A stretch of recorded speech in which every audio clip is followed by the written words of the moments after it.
Oh, and Amanda's going to kill me. I did not update the... Hold on, you'll forgive me. You'll forgive me, compañeros. New image. Don't worry, I'll distract him with a hot mic. Yeah. And that's what I said about him, that... Finally forced him over the edge, huh? Oh, gosh. We can blame it on... That was the day that Kevin dropped that word. Yeah. The "it shall not be repeated" word. Okay, there we go. I'll leave it up to the audience which one that'll be. In fact, if you vote on this poll... Yeah. Let us know using the hashtag, which word? Okay, let's see. I think... Yeah. Okay. Now I can welcome compañeros to another edition of the SQL Data Partners Podcast. This is episode 217. And it would appear, compañeros, that I can only get one or the other. So the days of the being three of us seem to be gone for a little while.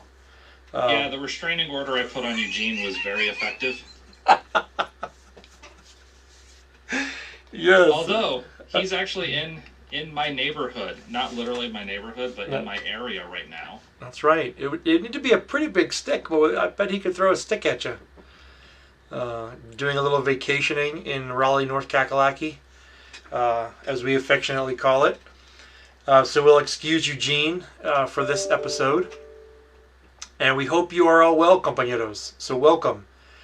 Now, interestingly enough, so we generally, and we have tried for, I don't know, so this is episode 217. I can't say that all of them have hit the mark, right? But for at least 200 episodes, we've tried to be topic specific. But every once in a while, compañeros, you have to break that mold. And really, this is behind the curtain speak for. I got busy with a client issue this week. Actually, 2 client issues, and didn't have time to put together an official topic. So there's a couple of ideas that Kevin and I are going to hash out. And for those of you who are listening live, welcome. And we welcome your comments if you want to chime in. So we'll kind of see where this goes, and hopefully, compañeros, you enjoy it. And as always, if there's something you think we should be talking about, let us know, because we would very much like to do it. I will say that generally we have been pretty good about trying to get topics that have been requested into the program. The one exception, well, I guess there are 2 exceptions now. The one that I've tried is BizTalk. So if there's a BizTalk MVP out there that wants to come talk to us, right? We'd be very interested in hearing it. In fairness, if we wait long enough, BizTalk will go away for good. Yeah, we won't have to worry about it. Now, so I have not heard, is there a front runner to take BizTalk's place, or just like cloud services? Yeah, I kind of figured cloud services in general. I mean, I don't know of a replacement for BizTalk as much as BizTalk just kind of going off to pasture. Sure. Okay, that's fair enough. And the other one is Snowflake, and so that's been somewhat of a scheduling conflict. So we've had some requests to talk about Snowflake, and which we will eventually do when we can get that person together and chat about it. So. Okay, so compañeros, our show notes today are going to be available at SQLDataPartners.com/217. I should also mention that you can support, so I actually have my SQL Trail shirt on from, let's see, the only one we have the year on, 2018. But you can also purchase t-shirts, SQL Data Partners Podcast t-shirts, if you'd like, at SQLDataPartners.com/t-shirt. Help support the podcast, and we'd appreciate that. Before we get into the bulk of our conversation, as always, compañeros, we have some shout-outs. So these are folks that have been reaching out to us or making comments on social media, and so we appreciate you showing us a little bit of love. We've got Mark Paradis. Well, that's the way I would say that in Spanish. I'm not sure that Mark's actual last name. Paradis? Maybe you pronounce that, Mark. Jody Roberts. Jana, who again is in that neck of the wood. No, he's down in Charlotte. He's in Charlotte, yep. I normally see him in Raleigh. That's why I associate him with Raleigh. But he's actually down in Charlotte. Mark Cromer and Maya. Help me with that last name, Kevin. I don't know. I don't have the show notes up. So. Oh, you know the show. Oh, there you go. I'm going to say Maya Hang. That's how. So thank you, Maya. And again, compañeros, as always, I apologize if we mess up. Oh, let's see. We treat it as a badge of respect to mess up your name. There you go. Please take it as such.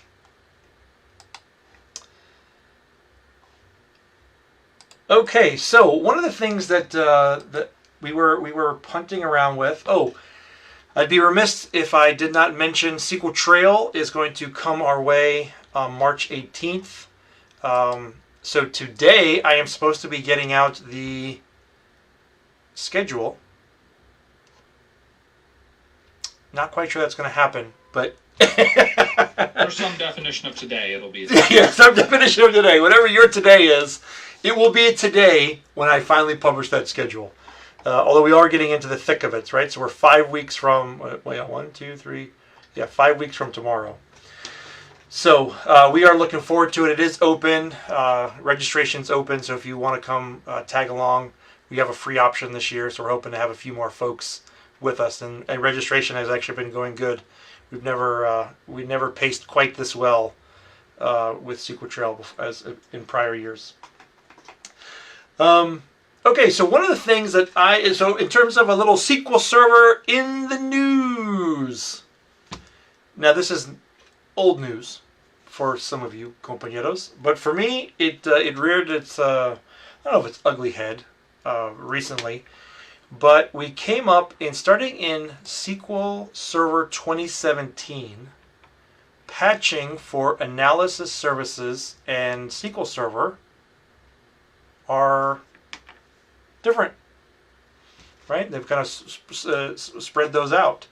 Now, if I'm not mistaken, and gosh, I should have taken a peek. So maybe, do you know, Kevin? I feel like reporting services, while they've separated out that feature, you can still use, the SQL Server patching will still get you with reporting services.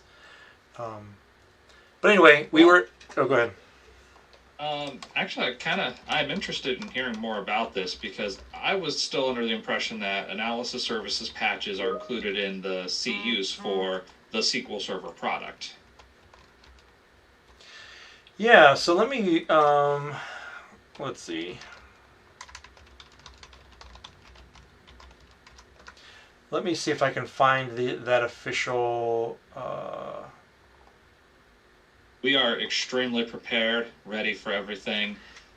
This is all just an act on Carlos's part. He's just, trying to make it look like Carlos is a regular person, just like the rest of us. But in reality, the man has 8 monitors, and on every one of those monitors are 117 tabs. And he knows exactly what is on every one of those tabs, and has it planned down, in fact, for the next 4 episodes. So at minute 23, 4 episodes from now, he knows what word he's going to use.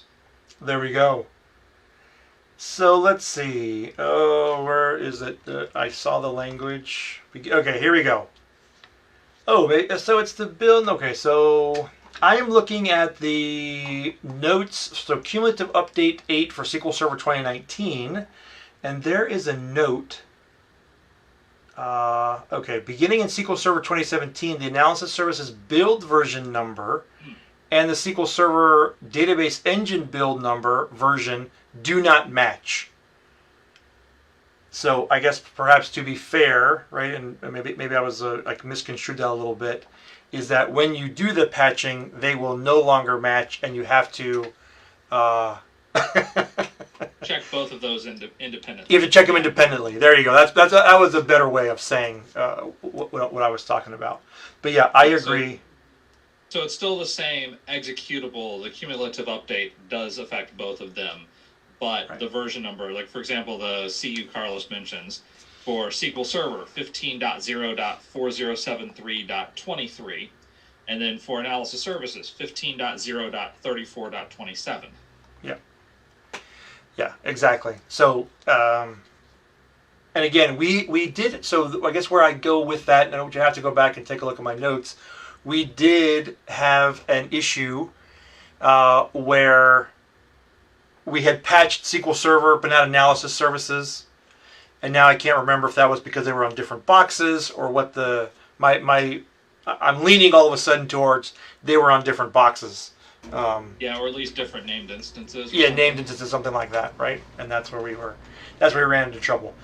But again, right, something to think about in terms of how they're approaching patches.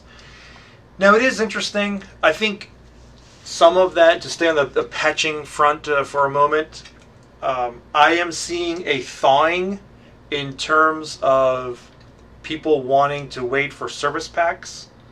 I mean, obviously, that in the SQL Server, 2019 land, they're going to have to wait for a long time, right, to get that because that's not really a thing anymore.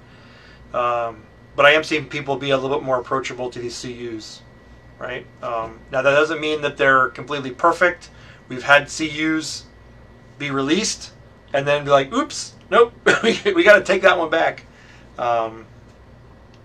But it is good. It is good to see people being a little bit more aware about patching and trying to keep up. So I always feel like that's a good thing. Yeah. I am interested to see adoption on 2019, where how many people waited for, say, 6 CUs or something, as the equivalent of, well, this is what Service Pack 1 would have been. Right. It didn't help that 2019 had a couple of nasty patch cycles where I remember one CU brought in a bug and they had to revert that one. Exactly. That's what I was referring to. It was kind of like, oops. Yeah. And there were some kind of ugly bugs that were fixed in CUs. So you look at CU2, CU3, and you look at some of the things in there and say, oh, that made it to RTM. Yeah. Sure. And gives credence to the people who are the wait to SP1 type. That said, I'm not one of those people, but I can understand the people who are, where you have a bad patch cycle and you get burned and don't want to move again. So this, and interestingly, this kind of goes into our next story, but this is where the importance of test systems can really, speak volumes. And I think, more, I hate to say mature, but larger organizations, that's kind of a no-brainer. People have them. But I still see plenty of smaller folks that just don't have that layout. And patching is a reason to at least look at it. And I think to their credit, again, it's a little bit more complicated, but at least to Microsoft's credit, you can go the developer route to at least have another instance, right? Try it there. I know it's, in terms of load and whatnot, you won't always have the same issues. But in terms of smoke testing and, hey, can I get my application to run and whatnot, there are situations where they've made it available for you to do that in a fairly approachable way, in my mind. Right. So interestingly enough, this goes into into a story that happened to me this week, where we had a process that had been running, right? One of these, it's been running for years, and then all of a sudden it decided to blow up. We're like, always good when that happens. Yeah, always good when that happens. And so we were. Especially you spend like the first 20 minutes trying to remember, what is this thing? Who wrote this thing? Why is it so terrible? Oh. Yes. And then you realize that you did it all, and Yes, well, luckily, even better that somebody else did write it, and that person was no longer with the company, right? oh, So, and let's just say that the documentation, wasn't so great. Um, anyway, so yeah, we get in there, and I'm like, okay, and the behavior that we were experiencing was that it filled up tempdb. Like, okay, that's interesting. And to make matters worse, it was a little bit difficult. So we had several scalar functions that were in use. So getting an execution plan was a little challenging, right? To actually understand what was happening. So while it had run the day before, right, we get in there, we run it again, right? There's no execution plan in the cache, which is a fairly busy server as well. So we can't look. So Dan's listening, and he said, "This story is not about you, Dan. I promise." So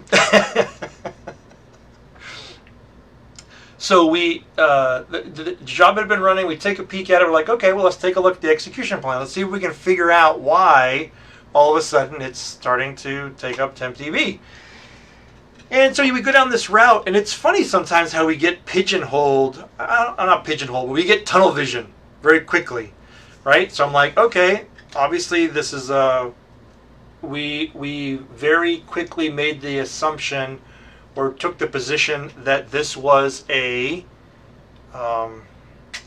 performance issue, right? Because the job wasn't finishing, it was blowing up tempdb, so we were kind of looking at it in that vein.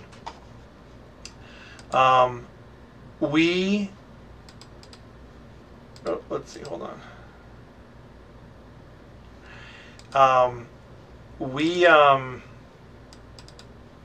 So again, we try to figure out, execution plans.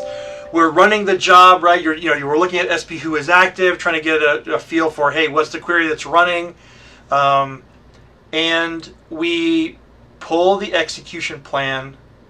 We finally get an estimated plan. We're like, okay, well, let's take a peek at that, kind of look through it, and we can't find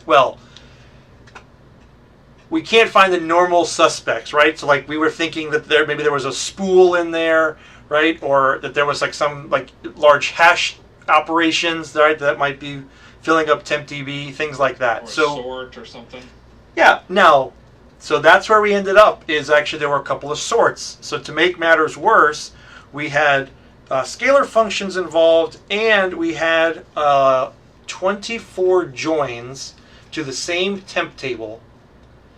And every time it did that join, it did a little sort. And we're like, okay, well, that must be it. That must be the reason that we are, filling this thing up. So we did some work. We went to work on changing the structure of the table. Can we add a primary key? Because it was just a bit, the temp table was just a big heap, right? And we're like, okay, well, let's see if we can change this up a bit. Well, we eventually actually got rid of the sort. There were less sorts. How about that, right? There were still a couple of sorts, but there were less. And so we ran it, right? We thought, okay, this must be it. And tempdb, blew up again. We're like, what in the world? And again, so we were kind of focused on, if we could, from an execution plan perspective, if we could get this thing to, right, eliminate the sorts, right, that's what will ultimately make it work. And we were kind of, beating our heads against the wall. I was like, it just doesn't make sense. And we went and we ran it in dev. Procedure ran fine. So all of a sudden that kind of dawned on, a light kind of clicked, and we're like, this is a data issue somehow. And come to find out, so we were stuck, or we had kind of gotten focused on, if we change the temp table structure, that will then help us with the big, there's this the second big query, all with all those joins, that's where we thought we had the problem. That's where we had the problem. So we went through it just piecemeal. We just took the stored proc and we just said, okay, let's just run in individual pieces, right? We got our temp table, and then we run this big insert, and instead of trying to do anything with it, we just do a select.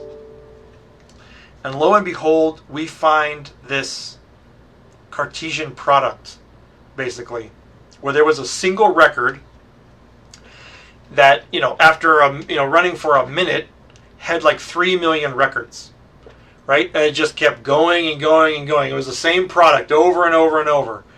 And so, for whatever reason, there was the way the joins were working, it just kept rejoining, and we had this huge mess.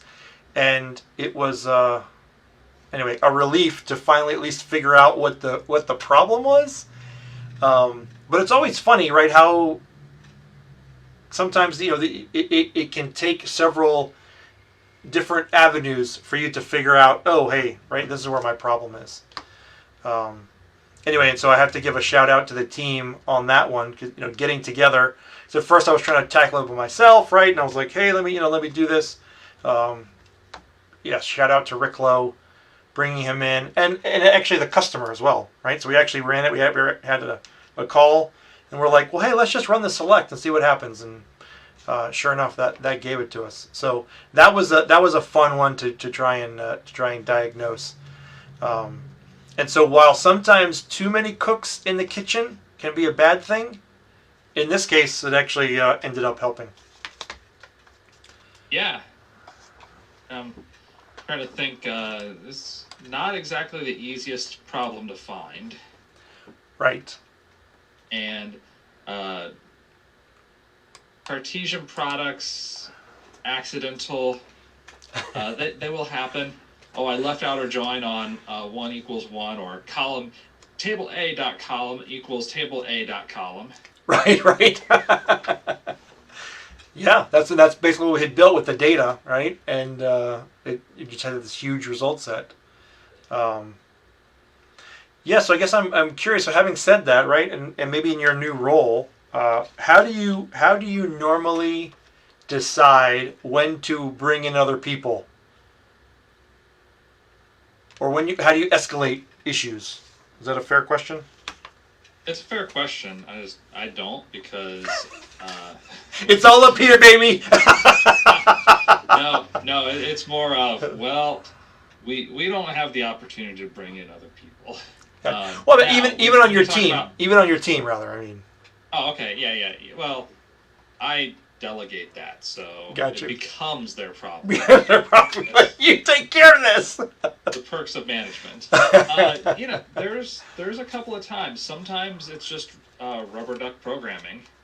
Sure. Where even if you don't know what it is, let me talk you through this, and then usually in the process of talking through, you either say, I have no idea what's going on here, or, oh, I just understand what the problem is now. Right. And I've seen this happen so many times where there's this bug and I just don't get it. Okay, well, talk to me. What's going on? Explain it, right? Talk you through this code, and then at some point you say, oh, that should be negative. Yeah. Light bulb. Yep. And that's pretty frequent.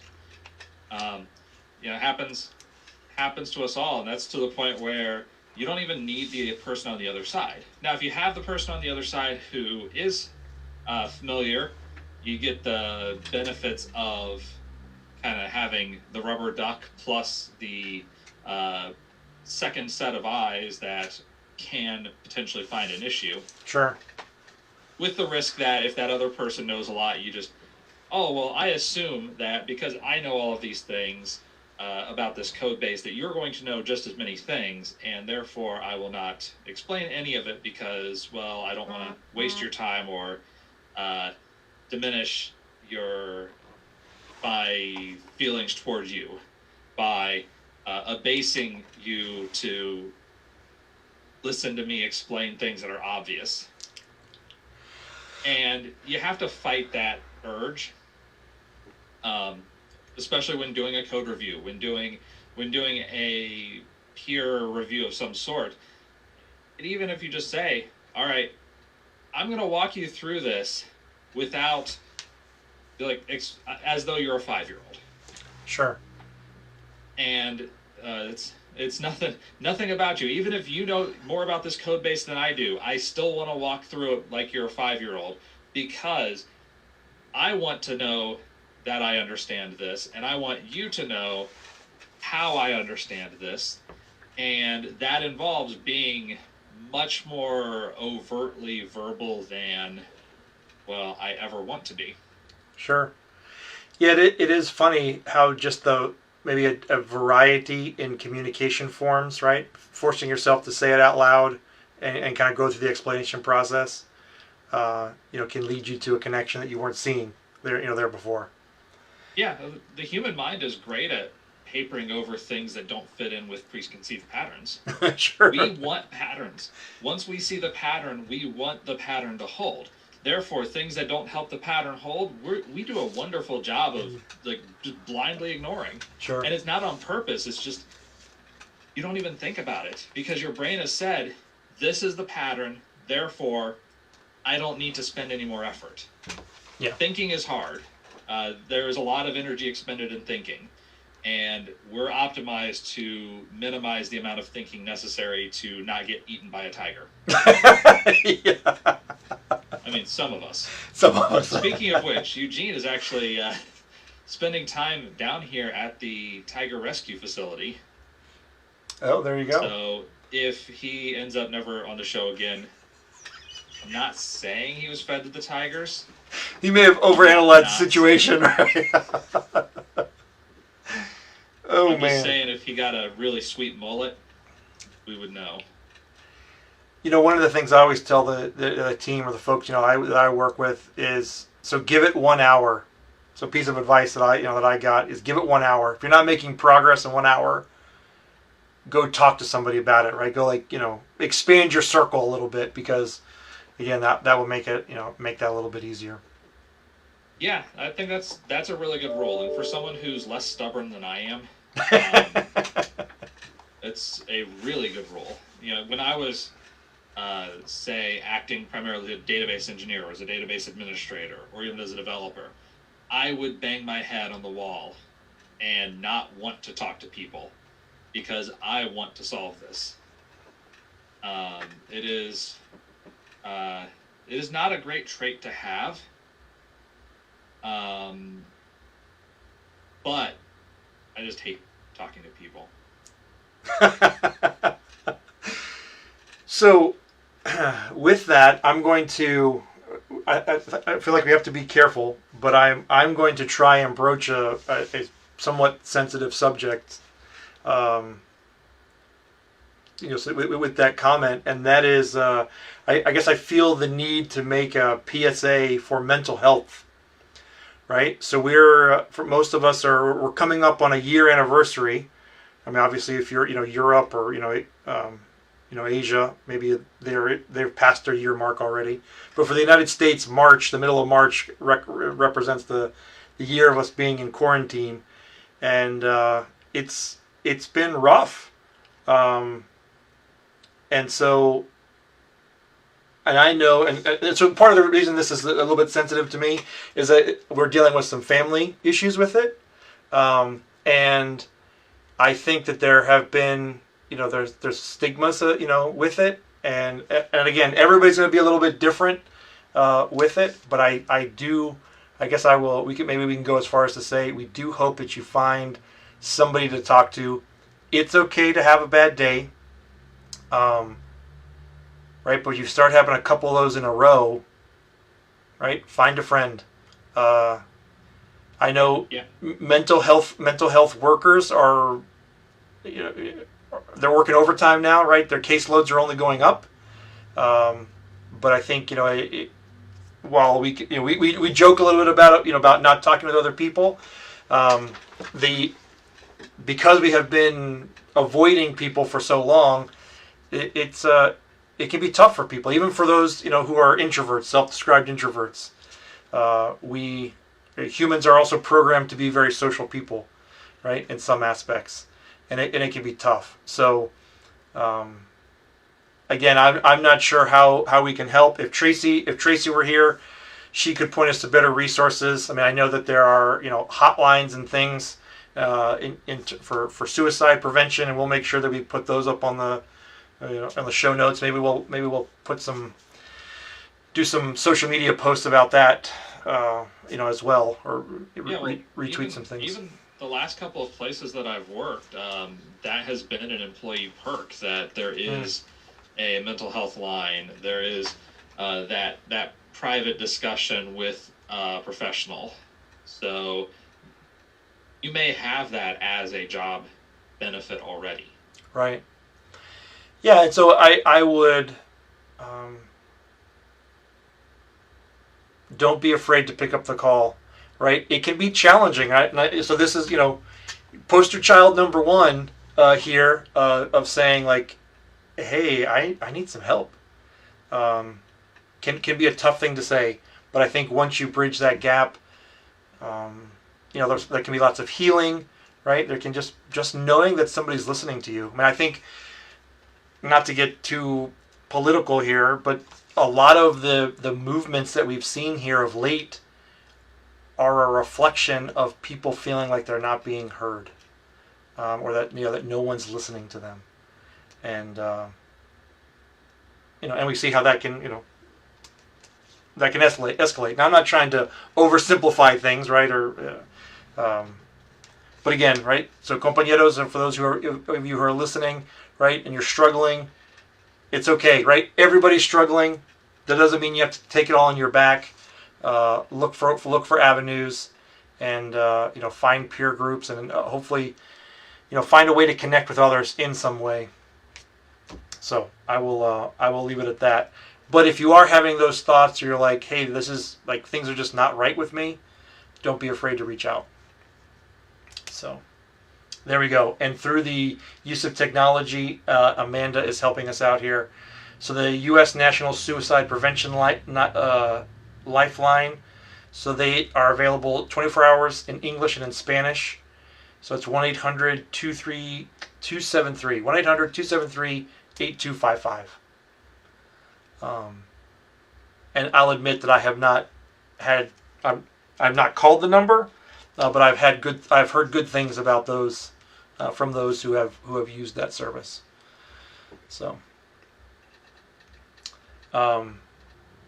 you'll forgive us, compañeros, right, for broaching that, but I felt like it was worth mentioning and talking about for a second. So on that note,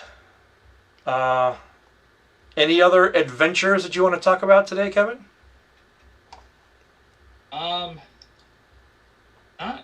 Not really. It's been busy.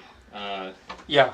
Been doing a lot, putting together some content, some of which is publicly available, some of which is paid content in various places. Still hosting Triangle Area SQL Server Users Group, meeting 3 times a month, doing shop talk a couple times a month. Between work, and other work, keeping busy. Well, we appreciate when you can make it, Kevin, right? Because that is, I know you like to keep a full plate, and so we appreciate you keeping a little space on the dessert side for us. So, okay, so compañeros, that's going to do it for today's episode. Thanks for tuning in. For those of you who are live, we do appreciate it. We appreciate some of that feedback. So, Kevin, how can folks reach out to you? At this point, you probably can't. Yeah. Not possible. Let's just be honest. If you can find Eugene, then you can find Kevin. No. You can pass a message via Eugene. He won't know how to contact me either, but... And so, compañeros, I am on LinkedIn at Carlos L. Chacon. Again, we do appreciate you tuning in, and we'll see you on the SQL Trail.